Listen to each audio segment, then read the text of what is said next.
चला, economic important most destructive occurring where affected early in season causing severe damage and losses किती 50%.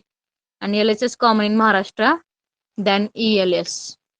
म्हणजे late leaf spot जो आहे तो LHS म्हणजे काय बघा, लेट लिप स्पॉट जो आहे तो महाराष्ट्रामध्ये कॉमन आहे लिप स्पॉट पेक्षा. ठीक आहे.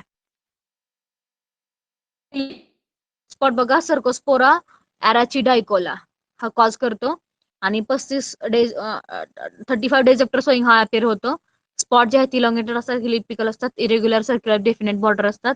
अप्पर सर्फेस हा रेडिश किंवा डार्क ब्राऊन असतो, bright yellow hello, and under surface हा लाईट ब्राऊन टू टॅन असतो.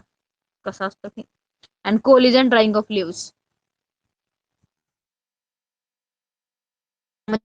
स्पॉट येतात ना आपल्या शेंगांवरती स्पॉट, ते आता अर्ली आणि लेट असतात. स्पॉट जो तो सर्कोस्पोरिडियम पर्सोनॅटम, आणि हा कधी येतो लेट म्हणल्यावर sowing after 35 days after sowing. आणि spots on leaf circular darker than early leaf spot, halo is not seen, deep black असतात, cluster of conidia bearing conidia arrange in concentrate आणि हेवी डिफॉलिएशन होतं. बघा इथे बघा टिक्काची early leaf spot, late leaf spot. Early मध्ये पानांना hole पडत नाही, लेट मध्ये होल पडतं. ठीक आहे. अर्ली मध्ये फक्त स्पॉट दिसतात आपल्याला, पण लेट मध्ये पूर्ण होल पडतं, पूर्ण पानं डिफॉलिएट होतात. टिओलॉजी बघा, सर्कोस्पोरियम अॅराचिडायकोला. मायसिलियम हा सेप्टेट आहे आणि इंट्रासेल्युलर आहे. अगेन लक्षात ठेवा, कोकोनट मध्ये जो बर्ड रॉट होता तिथंच फक्त मायसिलियम नॉन सेप्टेट होता, बाकी सगळीकडे मायसिलियम हा सेप्टेट आहे. ठीक आहे. Conidiophores light brown continuous 1 to 2 septate unbranch आणि जेनेटिक्युलेट आहे. कोनिडिया हाय ते 12 सेप्टेट विथ राउंडेड बेस. हे विचारलं जातं बघा, 4 ते 12 जो आहे. ठीक आहे. Many confined to upper surface of the spot and only occasionally found on the lower surface and they are not formed in concentric rings. Media वगैरे दिलेला आहे, हे काही इम्पॉर्टंट नाही, सोडा आपल्याला. सर्कोस्पोला पर्सोनॅटमची. ठीक आहे.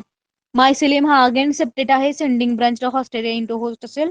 कोनिडिओफोर emerge out by rupturing the epidermis.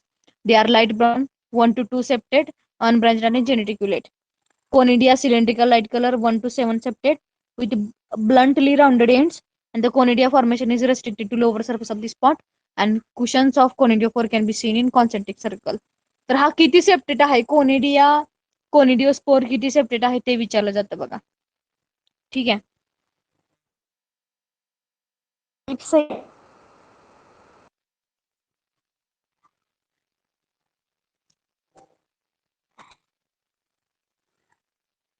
कोनिडिओस्पोर on lower surface leaves, त्यानंतर spores disseminate by wind splashing water आणि इन्सेक्ट. त्यांचं इन्फेक्शन ऑन होस्ट टिश्यू, मग इंटरसेल्युलर मायसिलियम विथ हॉस्टेरिया होतं. इम्पॉर्टंट नाही.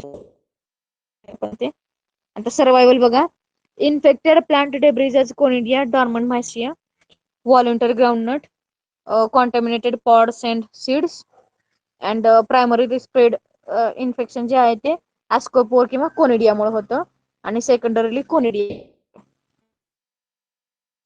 काय तर high relative humidity for 3 days, low temperature 25 ते 30 degree Celsius एवढा असेल तर, आणि लिप सरफेस वरती जर दव बिंदू असतील तर डीव असेल तर, and heavy doses of N2 and P fertiliser जर दिले असतील तर, आणि मॅग्नेशियमची जर डिफिशियन्सी असेल तर हा लिप स्पॉट होतो. ठीक आहे. प्रॅक्टिसेस करू शकतो. Eradicate volunteer groundnut plants, crop rotation with millets resistant varieties, intercropping pearl millet किंवा सॉर्गम मध्ये करू शकतो 1:3 असा रेशो वापरून. केमिकल कंट्रोल कॅप्टन किंवा थेरम वापरू शकतो, मॅनकोज किंवा झैनेबॉब. नेक्स्ट आहे विल्ट. विल्ट अगेन लक्षात ठेवा, फ्युजारियम ऑक्झिस्पोरम किंवा फ्युजारियम सोलॅनी. लक्षातच ठेवा विल्ट कोण कॉज करते बघा. Germinating seeds are attacked shortly before emergence and there is a general tissue disintegration and sporulating mycelium cover surface of the seedling. Damping of symptom characterized by brown to dark brown water soaked sunken lesions of the hypocotyle which latter encircle the stem and extend above the soil level. Roots are also attacked. The affected seedling become yellow and wilted. The leaves turn grayish green and plants dry up and dry. And the roots and stem show internal vascular browning and discoloration. म्हणजे overall जर सांगायचं झालं तर germinating seed जे आहेत ते emerge व्हायच्या अगोदर अटॅक केले जातात.